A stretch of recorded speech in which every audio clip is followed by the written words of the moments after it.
Bonsoir à toutes et à tous. Je vous souhaite la bienvenue.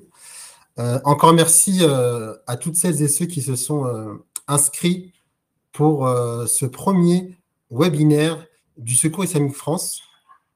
En cette fin d'année, on a fait le choix de le faire sur le thème de la réduction fiscale. Vous êtes nombreux justement à vous poser ce genre de questions en cette fin d'année et nous avons décidé justement de mettre la lumière sur ce sujet tant important pour pas mal de personnes. Alors, durant cette heure de webinaire, on va essayer de vous expliquer, de vous présenter et d'essayer de vous donner un maximum d'informations sur les mécanismes de la réduction fiscale. Donc, on aura une grande première partie sur ce sujet. Donc, on a le plaisir et encore une fois, donc, la chance de recevoir la directrice juridique et fiscale de France Générosité, donc Madame Sarah Bertel, à qui je renouvelle nos remerciements pour sa présence aujourd'hui. Et ensuite, nous continuerons en deuxième partie avec notre directeur exécutif, Mahidine Khelladi, qui reviendra sur les temps forts qui ont marqué cette année 2023, malheureusement bouleversée par de nombreuses urgences. Et nous finirons cette heure de webinaire par une séance de questions-réponses où vous aurez la parole pour justement vous poser, pour nous poser vos questions. Nous essaierons d'y répondre de la meilleure des manières. Alors, petit rappel rapide, on va dire pratique. Vous avez à votre disposition un chat dans lequel vous pouvez écrire toutes vos questions et nous essaierons d'y répondre à la fin de ce webinaire. Alors, avant de commencer par cette grande première partie qui nous intéresse toutes et tous concernant la réduction fiscale, permettez-moi très très rapidement de vous présenter le Secours islamique France pour celles et ceux peut-être qui le connaissent peu ou pas du tout. Très rapidement, le Secours islamique France est une ONG de solidarité nationale et internationale qui agit dans une vingtaine de pays à travers le monde et qui agit sans distinction d'origine, de religion ou de genre. L'objectif, c'est de permettre d'atteindre les bénéficiaires, toutes celles et ceux qui en ont besoin à travers le monde. Le Secours islamique France agit principalement dans 4 thématiques.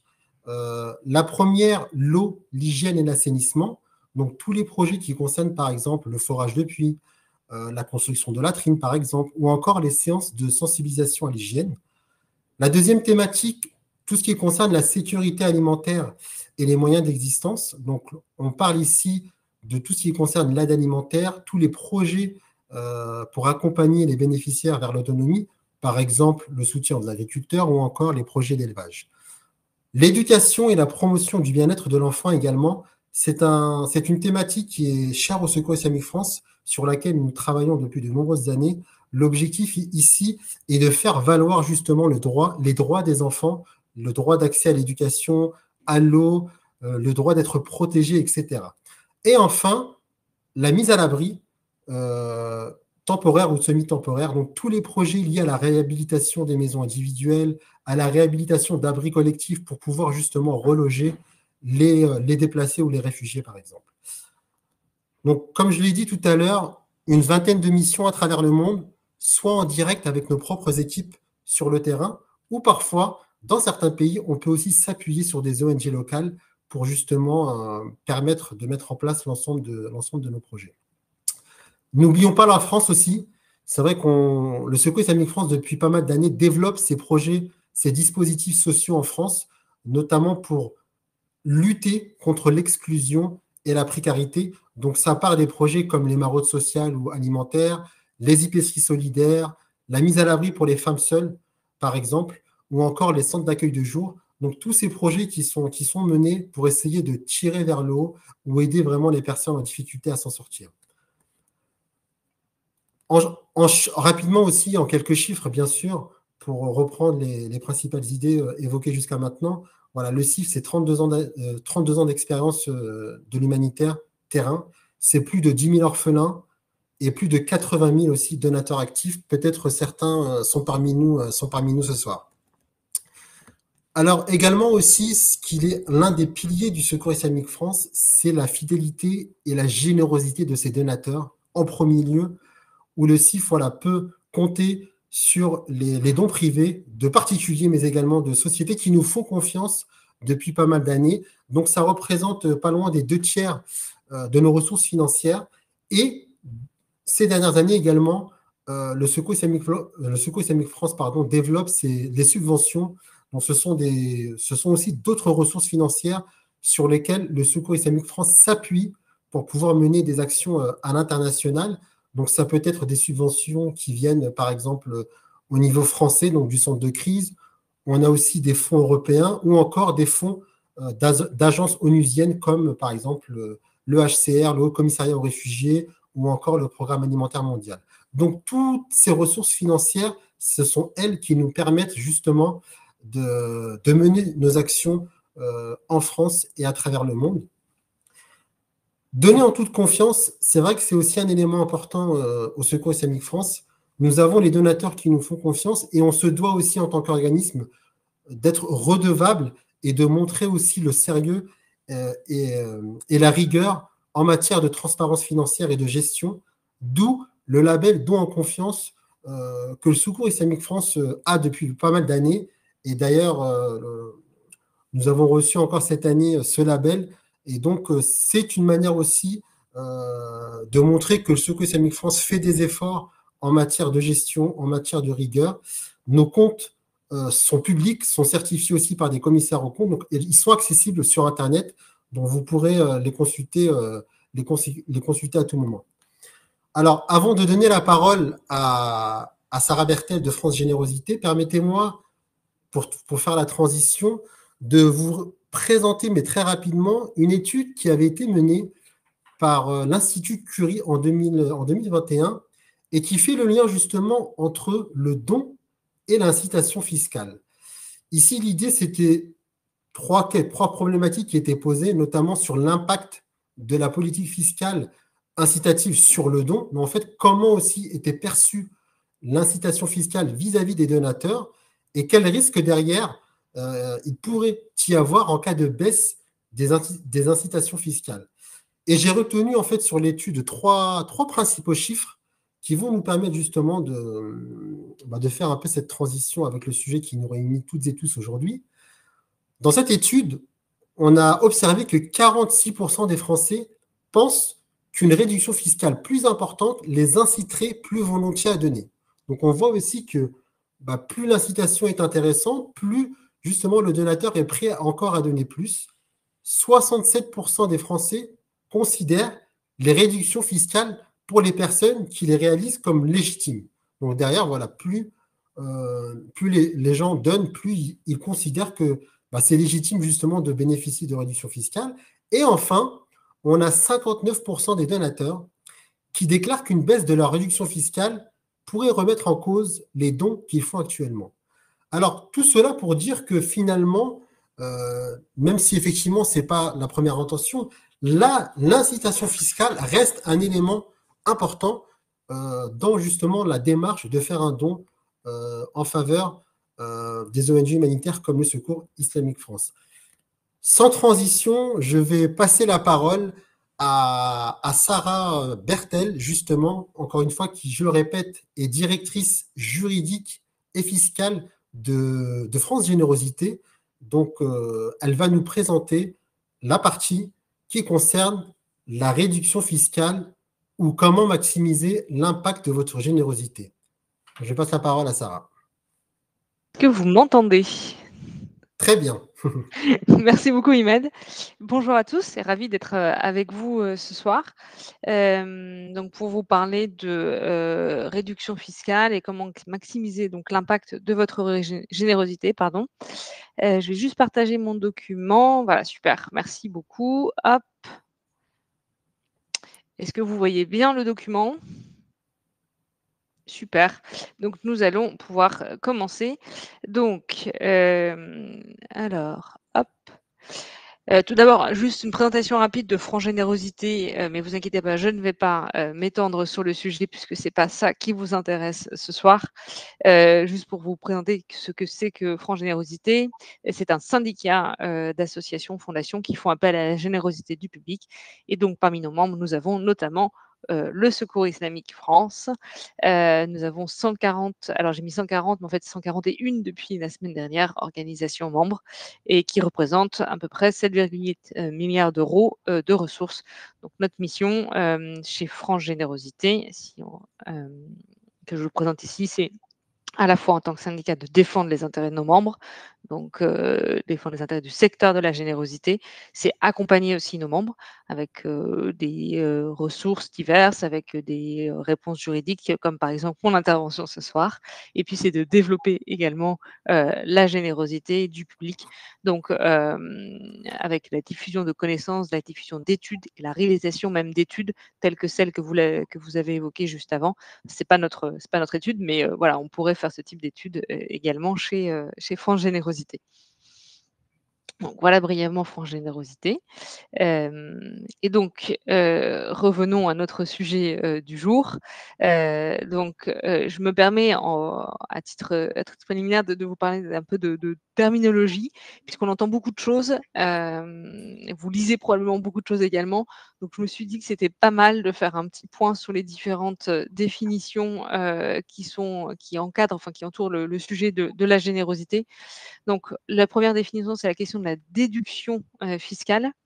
Donc la déduction fiscale, pour vous expliquer ce que c'est, heu, avant de calculer votre impôt. Donc vous avez votre revenu vos revenus, pardon, et en fait, de ce revenu, on va déduire certaines sommes, avant de calculer votre impôt. Donc c'est par exemple, ce que je mets sur le support, donc une pension alimentaire que vous verserez à des enfants majeurs, c'est des versements que vous faites sur votre plan d'épargne retraite.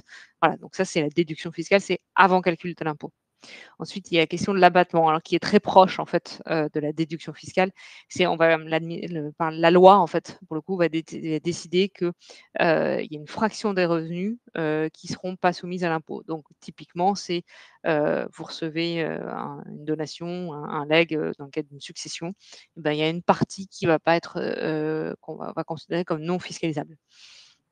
Alors, je vais terminer par le plus intéressant, donc crédit d'impôt ensuite. Crédit d'impôt, qu'est-ce que c'est? C'est que là, on va calculer, après calcul de l'impôt, on va déduire une somme de l'impôt dû. Sauf que, parfois, on ne paye pas beaucoup d'impôts ou en tout cas la déduction va dépasser, ce qu'on paye, ce qu'on devrait normalement payer. Et bien du coup, l'administration fiscale va avoir une dette à notre égard en fait et donc du coup elle va nous rembourser, la partie d'impôt qui n'est pas payée.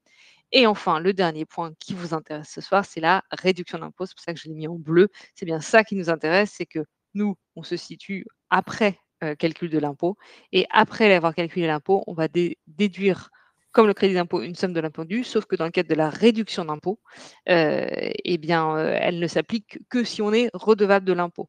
Donc si je suis un donateur, et ça arrive assez souvent, hein, des donateurs qui ne sont pas forcément, soumis à l'impôt sur le revenu font un don, eh bien, ils n'auront pas de réduction d'impôt au sens, dont on va parler ce soir. Voilà.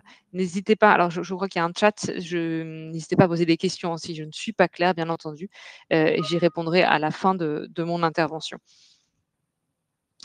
Alors, donc là, je vous ai parlé, je vous ai donné quelques définitions. Il y a une autre définition qui me semblait importante, de vous donner, c'est la définition du mécénat qu'on entend également souvent.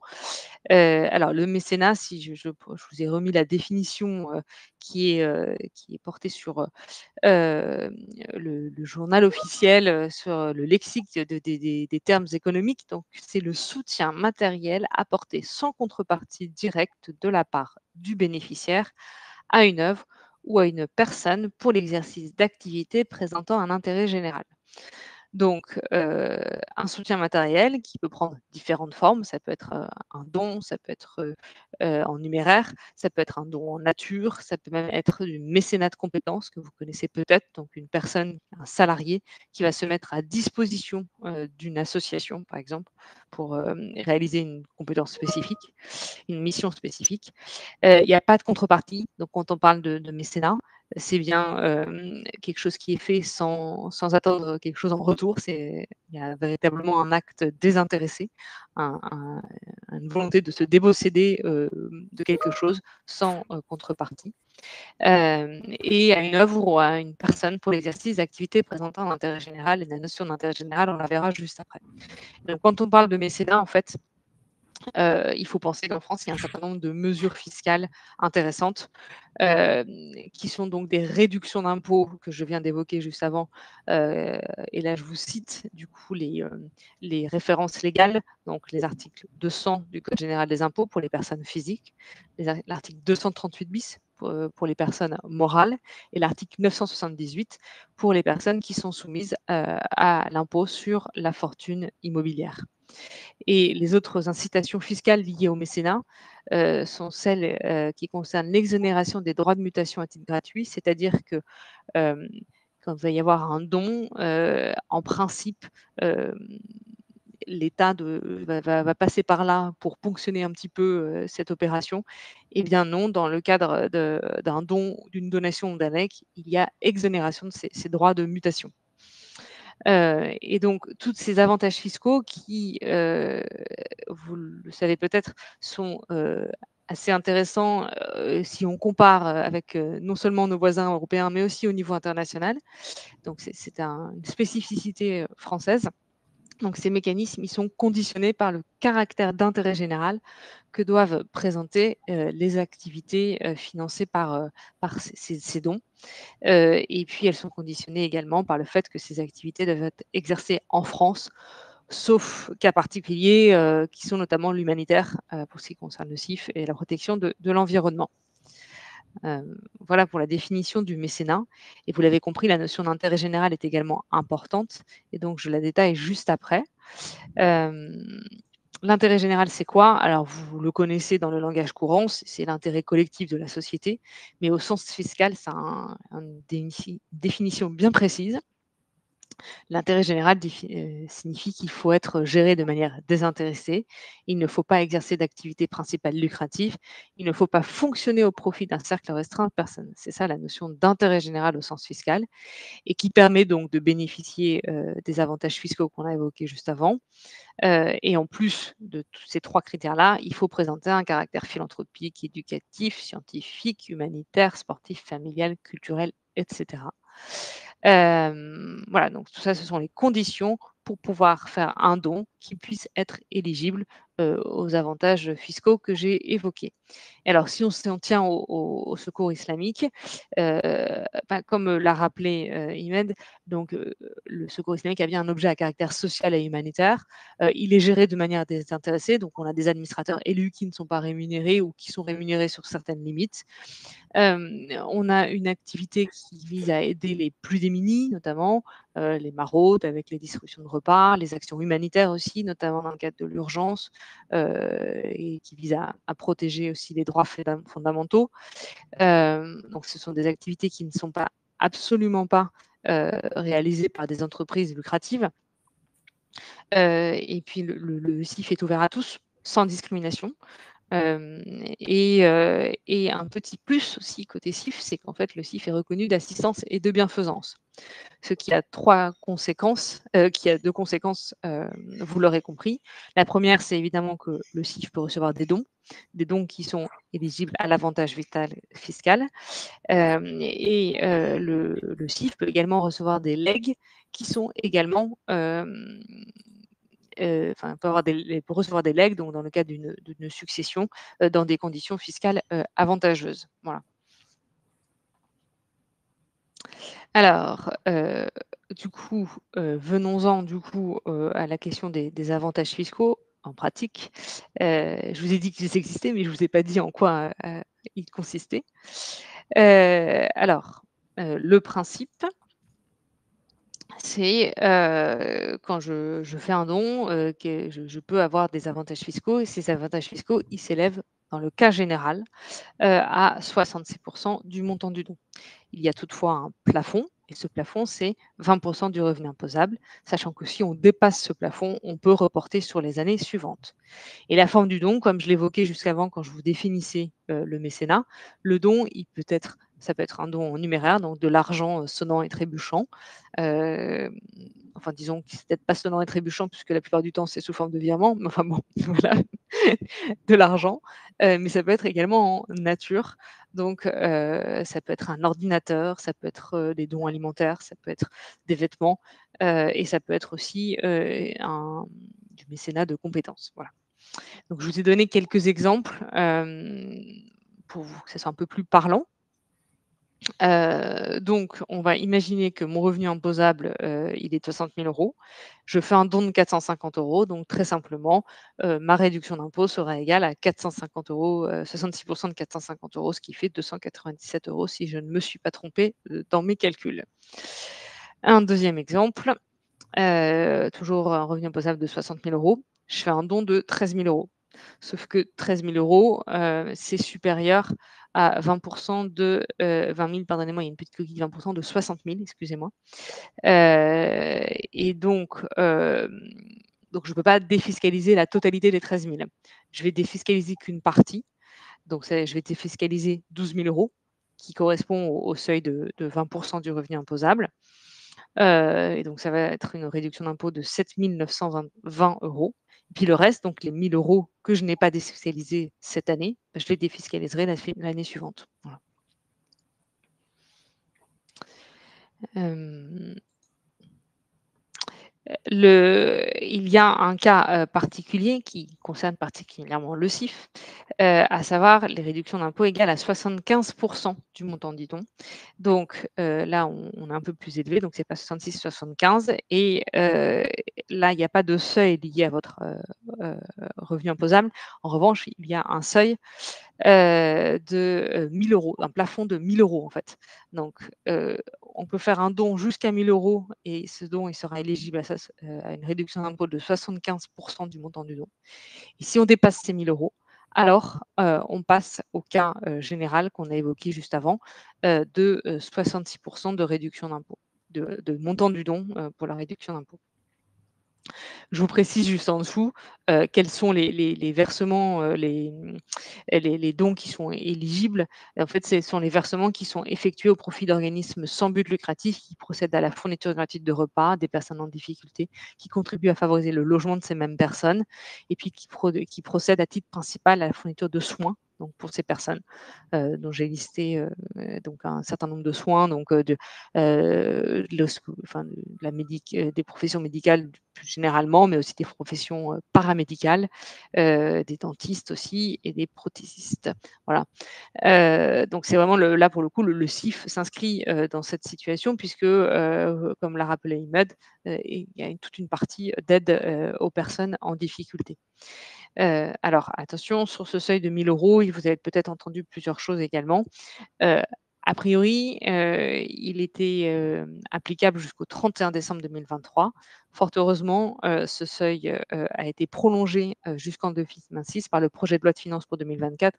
Alors officiellement, ce projet de loi de finances n'est pas adopté, mais il ne vous aura pas échappé que, le 49.3 est passé par là. Donc je vous confirme que, ce seuil est bien, valable pour les années, suivantes jusqu'en 2026 donc. Et l'intérêt de cette disposition, c'est qu'en fait, ce seuil de 1 000 €, on ne le prend pas en compte pour le calcul de la limite de 20 du revenu imposable qu'on a évoqué juste avant. Mais je vous propose d'illustrer ces explications par des exemples. Alors, les avantages, donc dans ce cas-là, donc on va imaginer que toujours j'ai un revenu imposable de 60 000 €, pardon. Je fais un don de 450 € au CIF, et bah, du coup, ma réduction d'impôt, elle est de 75 de ce 450, ça fait 337,50 €. Voilà. Hem, Ensuite, j'ai un deuxième exemple, que je reprends l'exemple que j'ai pris précédemment, où j'ai un revenu imposable de 60 000 €. Le montant de mon don est de 13 000 €. Donc, il y a une partie donc, qu'on va considérer qui peut bénéficier de l'avantage fiscal de 75. Donc c'est les 1 000 €, le seuil de 1 000 € qu'on a évoqué tout à l'heure. Donc j'ai 1 000 € qui peuvent bénéficier d'un avantage fiscal de 75, donc 750 € de réduction d'impôt. Puis il y a le reste.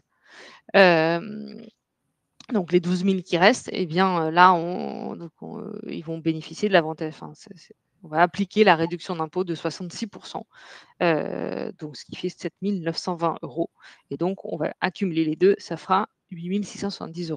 Voilà.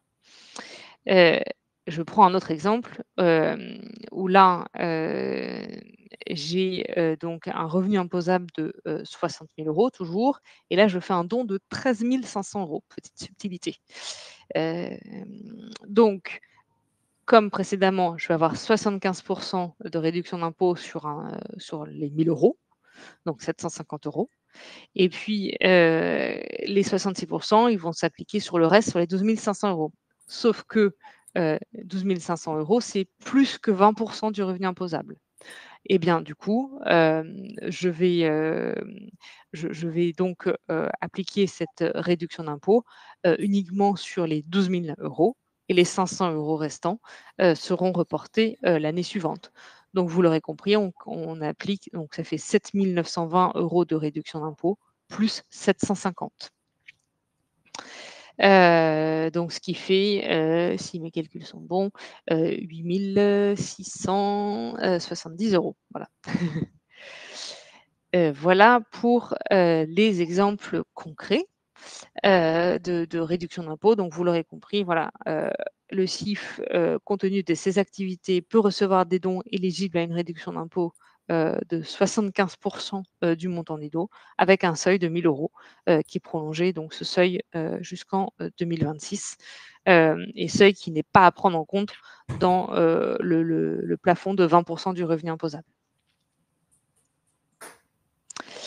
Alors, maintenant, quelle, déclaration vous avez offert et je vous ai expliqué, les avantages, éventuels que vous pouvez en retirer et du coup, après, que dois-je faire concrètement quand je déclare mes revenus?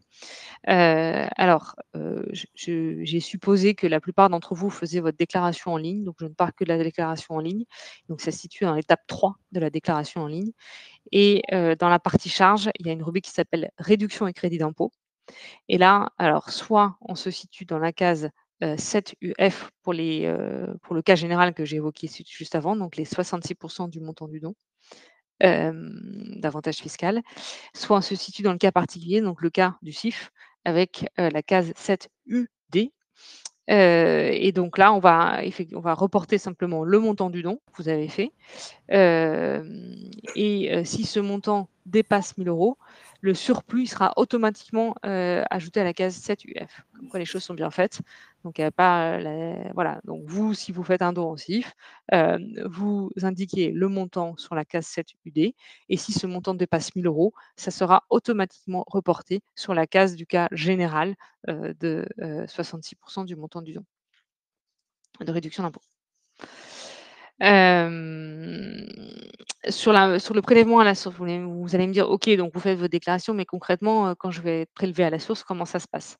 Alors, donc chaque année, vous êtes effectivement l'impôt est désormais prélevé, sur votre salaire ou sur la pension de retraite si vous n'êtes plus salarié. Donc c'est une retenue à la source.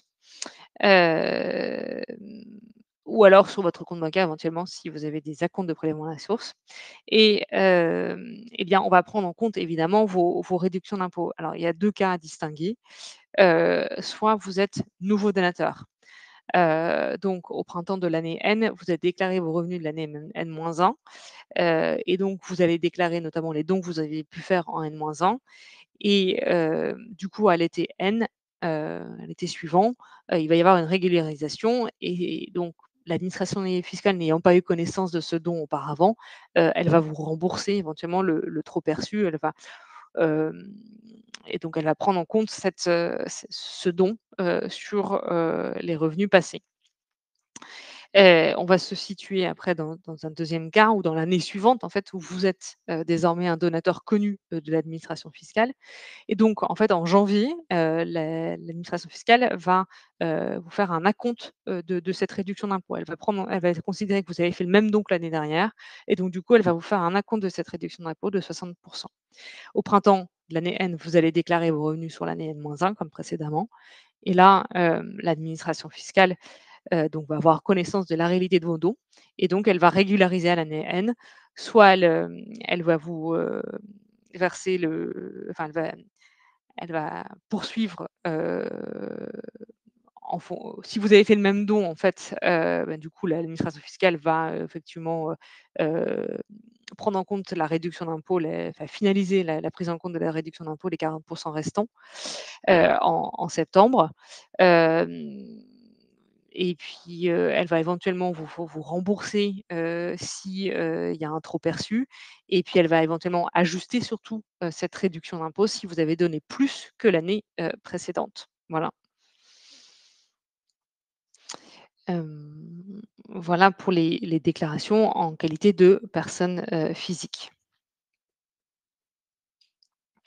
Hem, Qu'est-ce que j'avais à vous dire ensuite? Évidemment, la question que vous allez me poser, c'est la question du justificatif.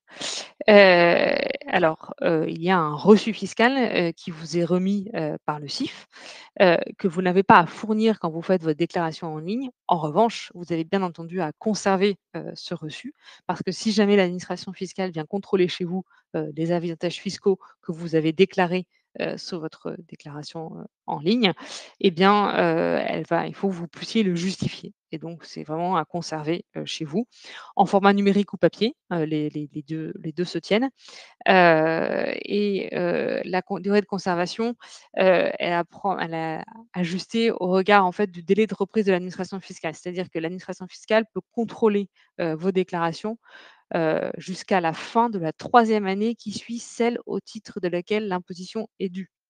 Ce qui signifie que si vous êtes contrôlé, sur, vos impôts, sur l'année, 2022, l'administration fiscale, pourra revenir en arrière jusque, donc 2021-2020, 2019, voilà pour faire son redressement éventuel. Enfin en tout cas pour faire son contrôle et donc du coup ma recommandation est évidemment de conserver, votre reçu fiscal pendant 3 ans plus l'année d'émission.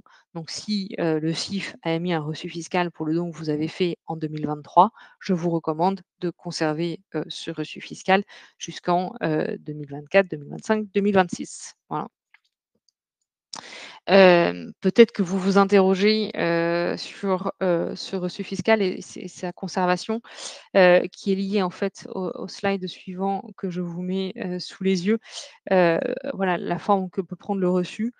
Hem Et en fait, vous voyez donc il y a l'indication, du bénéficiaire, donc le Secours islamique et puis il y a l'indication du donateur et le donateur, on est obligé d'avoir, son nom, son prénom et son adresse. Son nom, son prénom, son adresse pour pouvoir lui envoyer bien entendu et hem pour pouvoir, pour qu'ils puissent, bénéficier, de l'avantage, fiscal. Donc, sur ce reçu, il y aura également indiqué la somme, qui a été donnée, en chiffres et en lettres et le mode de versement donc, soit il s'agit d'un virement bancaire, soit d'un chèque ou alors de l'argent papier. Voilà.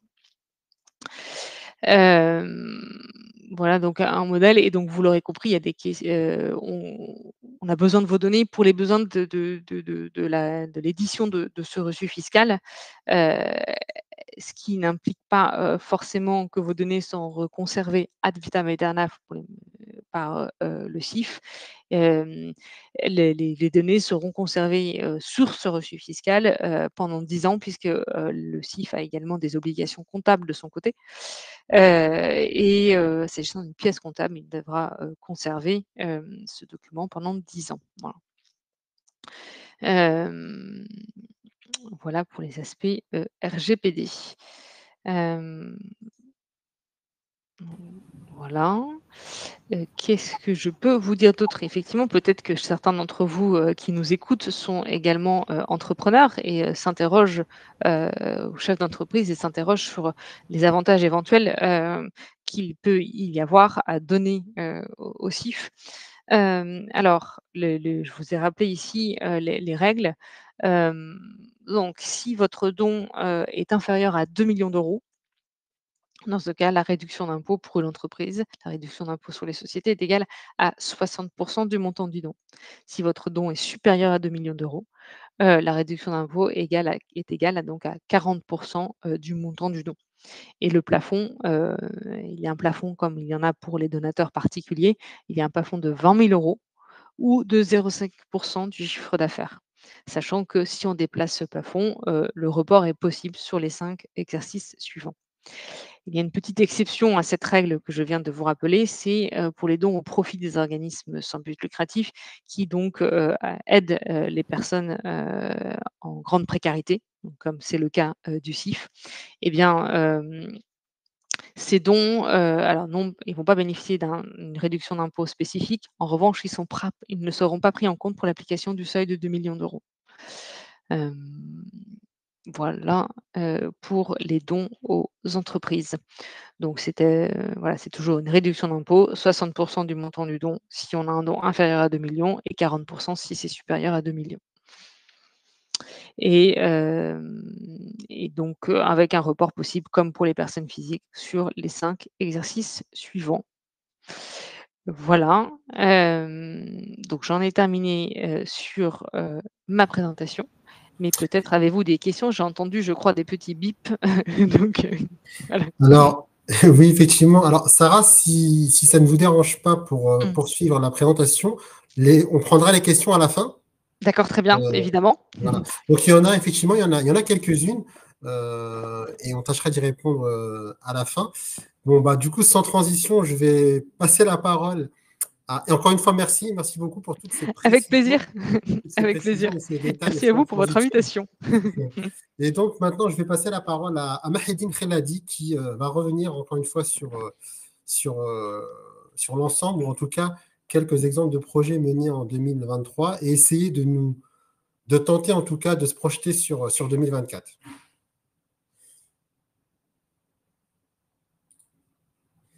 Entendez, Imad? Oui, on t'entend très bien. Très bien, ok, merci. Merci Sarah pour cette présentation limpide. Et merci à Imad et merci aux équipes d'avoir organisé ce premier webinaire. Donc, voilà, techniquement, ça se passe très bien et j'espère que les participants voilà, suivent aussi avec attention ce qui est présenté. Alors, qu'est-ce qu'on a fait avec vos dons? C'est ça l'idée en fait, et c'est toujours important. Même effectivement qu'Imad a expliqué que nous avons ce label de don confiance, et donc c'est pour ça que j'insiste sur ça, le fait que vous pouvez voir, donc on a les 5 dernières années qui sont encore en ligne, tout le rapport d'activité du CIF, donc de 2022, 2021, 2020, au moins les 3 dernières années. Vous avez le rapport financier aussi avec les comptes annuels, donc c'est très précis avec le rapport du commissaire aux comptes. Voilà, donc c'est très transparent et c'est important parce que comme vous avez bien vu, nous sommes en train de gérer des sommes qui sont importantes maintenant. On parle de voilà, plusieurs dizaines de millions d'euros. Et donc, ça nécessite derrière voilà, j'ai envie de dire une structure, une ingénierie financière importante et puis une structure du CIF en général qui est très importante, qui ne se voit pas, vous ne le voyez pas, même dans le rapport, vous n'allez pas voir les outils derrière, etc. Mais c'est beaucoup de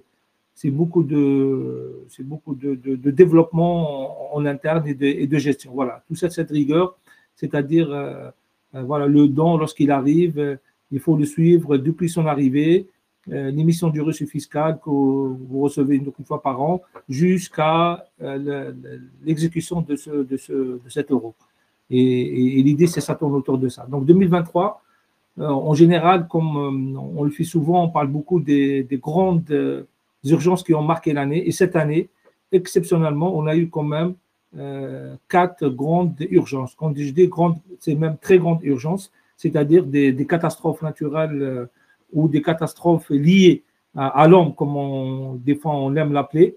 Et donc, c'est Gaza. Et je reviendrai sur ce qui se passe à Gaza donc dans la dernière partie de ma présentation, parce qu'on va parler 2023-2024. Mais dès le début de l'année, on a eu un grand séisme en Turquie qui a fait des dizaines de milliers de morts. Donc, le CIF s'est mobilisé. Vous avez été nombreux, vous avez été très généreux aussi à nous faire confiance pour apporter de l'aide. En même temps, en Syrie, alors autant en Turquie, on n'avait pas d'équipe sur place, donc on a dépêché tout de suite une équipe du siège, une équipe de l'Irak et puis de l'équipe qui sont venus d'Angleterre, donc un nouveau staff qui est arrivé. Et donc, du coup, on a envoyé une équipe sur place pour pouvoir apporter de l'aide. Nous avons travaillé avec le Croissant Rouge turc sur place. En Syrie, on avait une équipe sur place puisque le CIF se trouve en Syrie depuis 2008, 2009 maintenant. Et donc, on a bougé donc dans la zone où nous sommes déjà déployés, donc à Alep, à Hama, et puis on est parti à Latakia et à Tartus. Voilà, donc c'est de l'aide, et pendant ces séismes, c'est de l'aide directe. Hein. Donc, c'est-à-dire, on distribue de l'aide alimentaire, on distribue de l'aide, ça a été même pendant le Ramadan, par exemple, pour la Syrie, et donc ça a été des repas chauds qui ont été distribués avec une association locale qui préparait donc des repas chauds pour les bénéficiaires qui n'avaient pas de quoi préparer pendant cette période-là.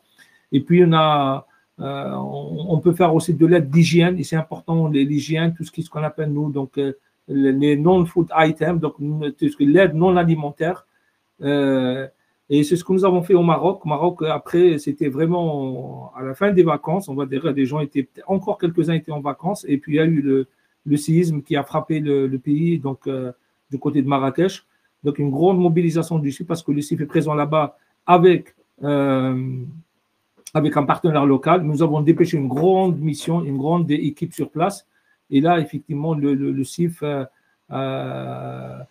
comme à peu près à la Turquie, mais pas comme en Syrie, le Maroc, il y a une mobilisation de la diaspora ici, donc de toute l'Europe et du Maroc là-bas, une mobilisation importante des Marocains sur place. Et donc, le CIF n'est pas rentré dans la bataille, on veut dire, de la distribution la première semaine. Ce n'était pas ça l'idée, parce qu'il y avait de l'aide qui arrivait, sauf dans certaines zones très reculées, où le CIF a dû même, vous verrez ça dans les rapports qui vont être publiés, puisque 2023 n'est pas encore fini, comme vous l'avez comme vous le comprenez. Donc, du coup, le rapport annuel de 2023, en fait, vous ayez toujours ça en tête. C'est toujours le premier, après l'Assemblée générale de fin juin. Donc, il y aura la publication de tous les rapports, donc la première semaine de juillet, qui seront donc visibles sur le site internet du CIF. Et donc, pour le Maroc, je reviens donc à cette aide qui est dans des endroits très reculés. Et puis, nous avons fait beaucoup de l'aide non alimentaire. Et actuellement, nous sommes sur une deuxième phase, qui sont les mobil-lampes que nous sommes en train d'installer. Nous avons donc mis en place, et nous sommes en train de mettre en place, ce n'est pas encore fini, donc 180 mobil-lampes. Donc, c'est 180 familles qu'on va loger ou qui sont en train d'être logées dans ce qu'on appelle les shelters, donc les mises à l'abri dures. Ce n'est pas les tentes parce qu'il fait très froid dans la zone actuellement. Et puis, nous avons les inondations de Libye. J'ai eu l'occasion d'y aller. Le Libye, c'était très compliqué. Pourquoi? Parce que c'est un pays qui est en guerre. C'est un pays où, effectivement, la zone qui a été touchée, c'est la zone de l'Est de Libye. Sachant que lorsque vous partez vers du côté de l'Ouest, donc à Tripoli, il y a une sorte de deux capitales actuellement, donc Tripoli et Benghazi, deux gouvernements. Voilà, donc c'était très difficile de négocier sur place. On a trouvé un partenaire avec qui donc, nous avons pu mettre en place, sachant qu'en Libye, on était déjà enregistré dans ce pays, on l'a quitté suite à l'escalade de la guerre et puis d'être dans l'incapacité de travailler. Donc, c'était en 2014 et là, on est en train de revenir vers le pays avec une équipe qui est en train de se constituer sur place. La Libye, juste comme si vous vous souvenez, c'était un barrage qui a cédé, un barrage qui n'était pas entretenu. Et il y a des dizaines de barrages non entretenus actuellement en Libye. Donc, c'est les gens qui habitent en aval de ces barrages craignent beaucoup, à juste titre d'ailleurs. C'est pour ça que les deux gouvernements se sont mis d'accord à trouver une solution pour donc réhabiliter ces barrages. Et puis, le conflit à Gaza que vous suivez depuis maintenant 2 mois. Donc, je vais juste dire la partie plaidoyer que nous avons mise en place. Tout à l'heure, Ahmed vous a expliqué les missions en France et internationales. Et enfin, nous avons une autre mission sociale qu'on appelle le plaidoyer. C'est vraiment d'aller défendre, travailler sur les causes de la pauvreté, défendre s'il y a des choses à défendre liées à notre action. Et là, hier, on avait la conférence nationale humanitaire organisée par le ministère de l'Europe et des Affaires étrangères. Le CIFC associe toujours à cette conférence nationale humanitaire. Nous sommes membres du comité d'organisation. Et ça, il a été rappelé plusieurs fois hier la nécessité d'avoir un cessez-le-feu. Et puis là, dans la conférence de presse que nous avons organisée avec 8 ONG françaises, en fait, le 18, donc c'était lundi, c'était la journée mondiale, on a organisé une journée mondiale où 800 ONG internationales dans une vingtaine de pays s'étaient mobilisées pour demander un cessez-le-feu immédiat et durable. Pourquoi? Parce qu'actuellement à Gaza, on n'arrive pas à travailler. On n'arrive pas à travailler correctement. On a fait quand même une première distribution avec un partenaire palestinien. Pourquoi? Parce qu'à Gaza, nous avons, nous, un stock d'urgence, un stock d'hygiène, d'urgence. Le premier qui était pour 300 familles, en fait, le portail a sauté et donc les gens se sont servis. J'ai envie de dire tant mieux. Au moins, c'est parti vers des personnes qui étaient dans le besoin. Et puis, un autre stock plus important, celui-là, il est encore, il est toujours, on va dire, safe. Mais par contre, il est inaccessible pour nous parce que, comme vous imaginez, la moindre sortie est un risque important. Voilà, et nous sommes en train de préparer une deuxième grosse opération d'aide alimentaire à partir de l'Égypte avec un partenaire égyptien. Et puis, avec ces urgences-là, on a tout ce qui va avec. Donc, ce qu'on appelle, dans notre jargon, on appelle ça le nexus, c'est-à-dire urgence. À l'époque, on l'appelait continuum, maintenant des nexus, donc c'est urgence, post-urgence, développement, et on peut m'appeler même le triple nexus, donc urgence, développement et paix. Voilà, donc on est sur le double nexus pour le CIF, donc ce qui est urgence, post-urgence et développement. Et là, on travaille au Nigeria avec les milliers de déplacés internes suite aux attaques des groupes armés, notamment le Boko Haram ou d'autres. Et donc, on est dans le on est nord-ouest du Nigeria. Et cette année, on travaille dans le nord-est aussi, donc dans les camps de déplacés pour le forage de puits, pour l'accès aux puits. Quand on dit forage, ce n'est pas des puits à grand diamètre. Nous, on appelle ça puits, mais en fait, c'est des points d'eau que nous construisons. Nous ferons jusqu'à 300 mètres de profondeur parfois. Et puis derrière, il y aura un panneau solaire vous aurez plusieurs points d'eau avec des châteaux d'eau, etc., etc. Voilà. Donc, ça, c'est le Nigeria je peux insister sur d'autres. Et puis, n'oubliez pas aussi sur on n'a pas que ça. On a ces programmes d'urgence, programmes de développement, puis on a des programmes, nous les appelons programmes saisonniers ou des programmes qui sont annualisés. Et ben, c'est les distributions à l'occasion du Ramadan, donc chaque année. Donc, soit c'est des colis alimentaires qui sont donnés directement, soit ce que nous faisons de plus en plus, c'est-à-dire des coupons que nous donnons aux personnes, aux familles, et c'est les familles qui vont aller vers les commerçants pour se procurer ce qu'elles veulent, ce qui est beaucoup plus digne pour les personnes. Et puis, nous avons aussi, à l'occasion de l'Aïd, donc la distribution de colis de viande pour l'Aïd al-Adha, l'Aïd al-Kibir, le colis de sacrifice. Et puis derrière, on a le programme parrainage que vous connaissez très bien. Le CIF parraine actuellement donc 11 000, environ, j'arrondis à des chiffres, donc 10 000 et quelques enfants donc, parrainés, orphelins qui sont parrainés dans une dizaine de pays. Et c'est un projet phare que nous avons démarré comme les autres programmes depuis maintenant presque une trentaine d'années. Et puis, on avance, Ahmed, du coup. Ce qu'on peut parler sur les perspectives 2024, je vais commencer par Gaza commun. Pourquoi? Parce qu'on sait qu'actuellement, les ONG, dans cette conférence de presse dont j'ai parlé, pourquoi nous avons appelé un cessez-le-feu? Parce que nous n'arrivons pas à travailler. Nous n'arrivons pas à mettre en place nos programmes. Nous n'arrivons pas à mettre en place une aide directe. Et imaginez que sur nos staffs sont aussi dans le besoin. Les équipes du CIF sont elles-mêmes dans le besoin actuellement. Et c'est pour ça que nous sommes en train de préparer et donc de l'Égypte donc cette aide parce que les équipes ne peuvent pas travailler. C'est très difficile. Et tous les humanitaires, nous avons tous souligné cet appel. Pourquoi? Parce qu'on veut pouvoir travailler. Donc, j'espère que tout de suite, on aura cet arrêt des combats et que le CIF, comme d'autres ONG humanitaires, puisse apporter de l'aide. Et ce n'est pas que de l'humanitaire qui va aider. Gaza aura besoin de tout le commerce qui doit redémarrer. Il serait faux de dire que c'est les humanitaires qui vont sauver tout le monde. C'est faux. Ce n'est pas possible. Le CIF, comme d'autres ONG, va participer. Mais nous, on ne pourra pas le faire. Alors, les perspectives, on aura les grandes urgences qui, comme chaque année, malheureusement, arrivent. Et puis, on sait qu'on va prévoir des cyclones. On va, sans savoir où c'est, mais on sait qu'on doit se préparer. Les inondations, comme certains pays le connaissent, comme le Pakistan, que j'ai eu l'occasion de visiter, ou les guerres actuellement, comme le Yémen, et donc qui est frappé par une insécurité alimentaire importante, au risque de la famine, qui est le plus grand seuil de crise alimentaire. Et puis, nous poursuivons le programme de développement parce que le CIF s'est engagé aussi fortement dans certains pays pour le développement, notamment pour l'éducation et le bien-être de l'enfant.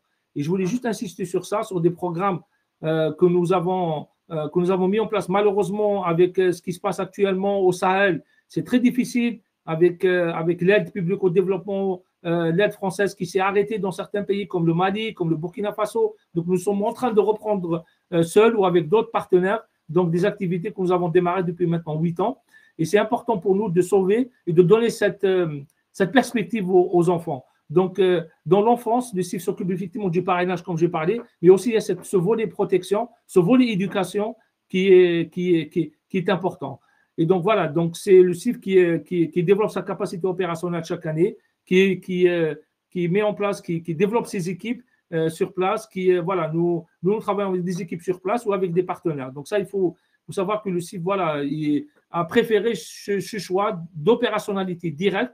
Comme ça, le don qui arrive donc de vous, le donateur ou les donateurs, jusqu'à le bénéficiaire final que nous portons et que nous essayons de soutenir à chaque fois.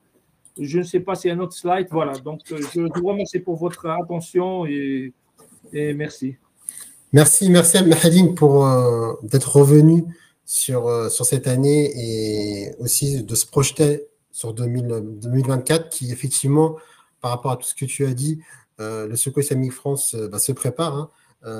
Et comment on se prépare aussi grâce à votre générosité, c'est encore une fois, on ne cessera jamais de le dire que c'est grâce à la générosité des donateurs qu'on peut mettre en place l'ensemble de ces actions. Alors maintenant, la parole est à vous. Alors la parole, vous l'avez prise, j'allais dire de manière écrite, pour écrire toutes les questions que vous nous avez fait remonter sur le chat. Alors je vais inviter, donc on va rester, je pense, tous les trois, donc Mahidine, Sarah et moi. Et donc les questions, c'est vrai, en grande majorité, donc sur la réduction fiscale. On va essayer de je suis désolée, Imed, je ne les vois pas les questions. Alors si, je vais les. Vous m'expliquez où je les trouve, sinon, mais. Alors, vous avez pas accès normalement au chat, non, vous les voyez pas. Je ne les vois pas, mais peut-être que je dois faire une manip, je ne sais pas. Okay. Je suis désolée. Alors c'est pas grave, elles sont courtes, je vais les dire à l'oral. Sarah, c'est la flèche en haut à droite. Vous avez quelque chose que vous pouvez faire apparaître. Oui, en haut à droite, vous pouvez fermer et ouvrir. Vous avez une flèche, cliquez sur la flèche. Je ne la vois pas. Attendez. Vous avez le nombre de participants qui est à gauche et puis en haut. Moi, c'est ce que je vois pas. Il n'y a pas peut-être chez vous. Alors, c'est pas grave. En tout cas, je vais essayer de reprendre les questions qui nous ont été posées, j'allais dire au fur et à mesure. Alors, j'ai une question. J'ai effectué des dons à hauteur de 1 650 € cette année. Est-ce que je pourrais tout de même bénéficier d'une déduction de 75% sur les 1000 ? J'allais dire oui. La réponse est oui. Bien évidemment. Donc là, oui, parce que je vous ai un peu embrouillé avec ce seuil, pardonnez-moi, mais donc la réponse est oui, le seuil de 1 000 € était quoi qu'il en soit applicable jusqu'au 31 décembre 2023. Donc si vous avez fait un don de 1 650 €, effectivement, vous aurez droit à la réduction d'impôt de 75% sur les 1 000 €. C'est ça. Alors, une autre question. Sur la ligne 7UD, il y a une limite de 1 000 €. Devrait-on mettre quand même le montant total ? Vous l'avez.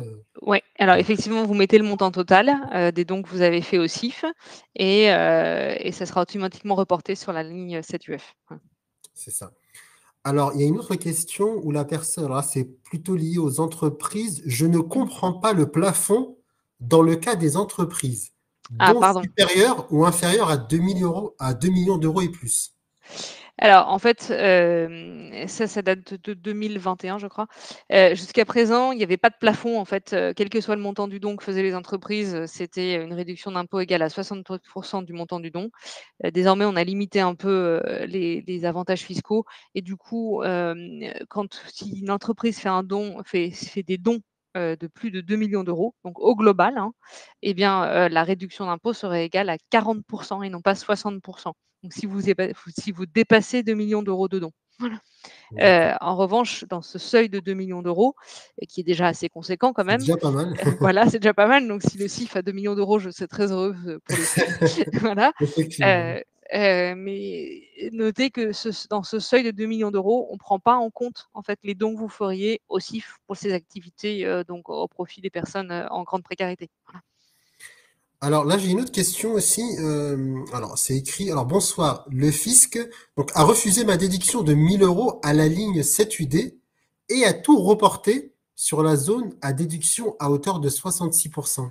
Alors Il me peut-être semble. que dans ce cas-là, il faut faire soit il y a alors, s'il n'y a pas d'explication, vous pouvez faire une contestation en indiquant que le CIF est bien éligible à enfin, le CIF ou l'autre organisme, je ne sais pas. Bon, ben, on va espérer que c'est le CIF. Et vous expliquez à l'administration fiscale que le CIF est bien éligible à ce type de don compte tenu des activités qui sont réalisées par le CIF. Voilà. Ok. Donc il faut surtout pas, enfin l'erreur de l'administration fiscale arrive et faut pas aller au contentieux. Hein. Vous faites un petit mail et généralement ils répondent assez rapidement et vous contestez du coup ce report. Voilà. C'est ça. Alors, j'ai une question qui, alors, je ne l'ai pas bien comprise. Je ne sais pas si la personne qui l'avait posée peut la réécrire ou parce que c'est écrit. Peut-on faire un don sur une EI? Donc, est-ce que c'est une entreprise individuelle? Donc, Une entreprise d'insertion peut-être. peut-être. Oui. Il y a écrit peut-on faire un Oui, don sur c'est une les entreprises EI? d'insertion EI. D'accord. C'est écrit peut-on faire un don sur une EI soumis à ma 2035 en déclaration et cumulé avec la 242? J'ai pas du tout saisi. Alors, donc la déclaration 2035, c'est la déclaration classique. La 2042, c'est la 2042 C Pro. Donc, je ne sais pas si c'est au titre. En fait, vous êtes entrepreneur individuel. Je pense que c'est plutôt ça. C'est que vous êtes entrepreneur individuel et vous souhaitez savoir si vous pouvez faire un don. Alors, en fait, vous pouvez bien entendu faire un don à ce titre parce que vous êtes soumis en fait à l'impôt. Et donc, dans ce cas, en fait, c'est une déclaration annexe. Il me semble que c'est 2065 CD, je crois, le CERFA à remplir dans le cadre de votre déclaration. Voilà. D'accord. Alors, il y a une autre question qui vient d'être postée aussi. C'est écrit, si nous n'avons pas rempli correctement le don spécifique au CIF dans la bonne case, ou cette UD ou cette UF, je crois, comment revérifier? Peut-on demander à recalculer la réduction d'impôt? Y a-t-il un délai? Alors, bien sûr, vous avez toujours la possibilité de demander la correction. Alors, il y a déjà un délai de 6 mois, je crois. Où vous pouvez toujours modifier votre déclaration. Et ensuite, quand vous avez dépassé le délai, vous faites tout simplement un mail, encore une fois, à l'administration fiscale et vous demandez une correction. Voilà. Par contre, cette demande de correction ne peut pas être faite plus d'1 an après la déclaration. Voilà. D'accord. Alors, je pense que concernant la réduction fiscale, on a fait le tour des questions. Alors, il y avait une autre question, alors qui n'est pas directement liée à la réduction fiscale, mais un petit peu, mais plus sur le. Ahmed, il y a une question au début. Je ne sais pas, je n'ai pas l'impression qu'on est. Est-ce que les réductions d'impôts s'appliquent aux entreprises soumises à l'IS? Oui, mais du coup, on a répondu à la fin, effectivement, avec sur ma dernière partie concernant les dons des entreprises. Effectivement, la réduction d'impôt sera donc de 60% du montant du don. Voilà ce que j'évoquais D'accord. en slide 16, en dernier slide. Ah oui, c'est celle-là, je ne l'avais pas vu, effectivement.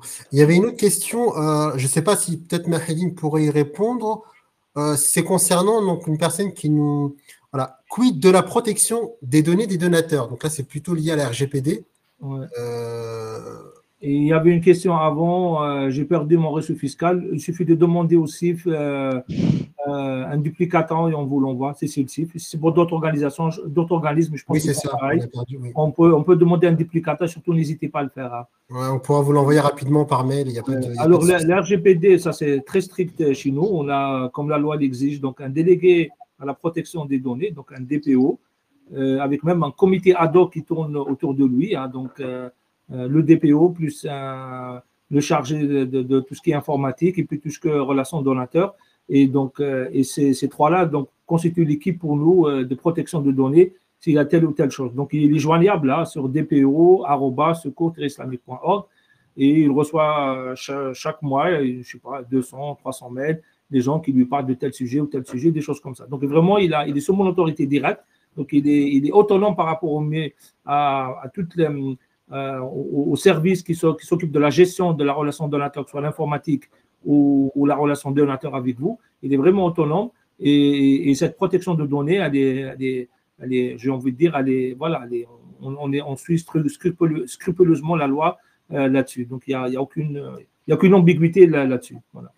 Et vous pouvez le joindre, d'ailleurs, si vous avez encore des questions très précises, n'hésitez pas, faites-lui un mail, dpo@secours-islamique.org.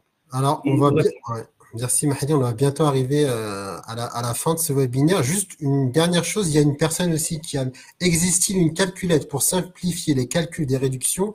Alors, bien sûr, j'ai oublié, c'est vrai, de le présenter tout à l'heure suite à l'intervention de Sarah. Et effectivement, on a mis en place dernièrement on va dire oui, une calculette de la réduction fiscale, donc un simulateur qui est accessible directement sur notre site internet.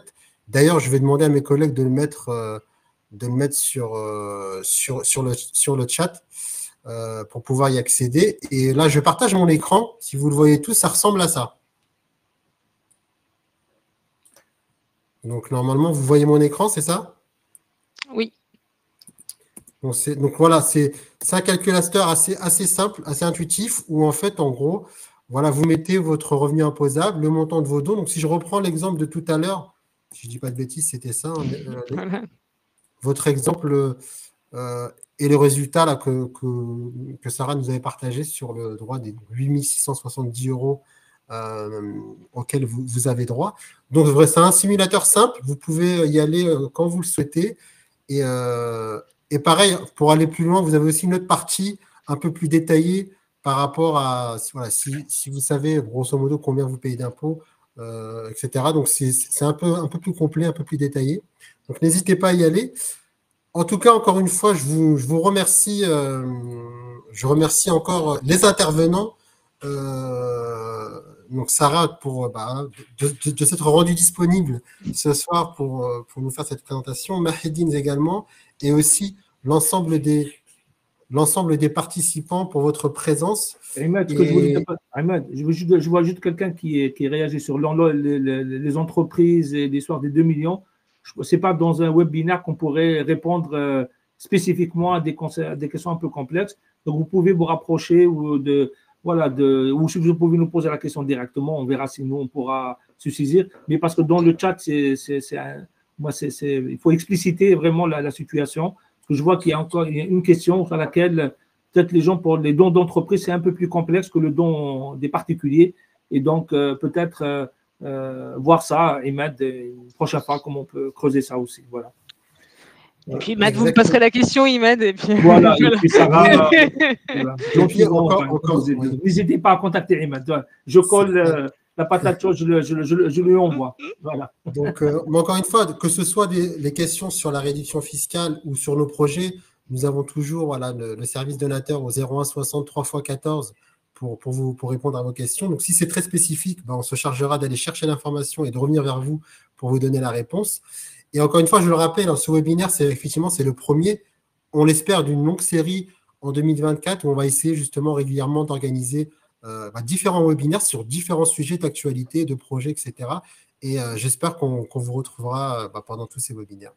Merci beaucoup. Et oui, le webinaire, vous pouvez le retrouver, donc l'enregistrement ultérieurement, vous pourrez y accéder sur notre site et on vous l'enverra aussi de manière automatisée. Merci beaucoup encore une fois. Merci pour votre soutien et bonne continuation à toutes et à tous. Merci, au revoir. Merci. Au revoir, bonne soirée. Bonne soirée.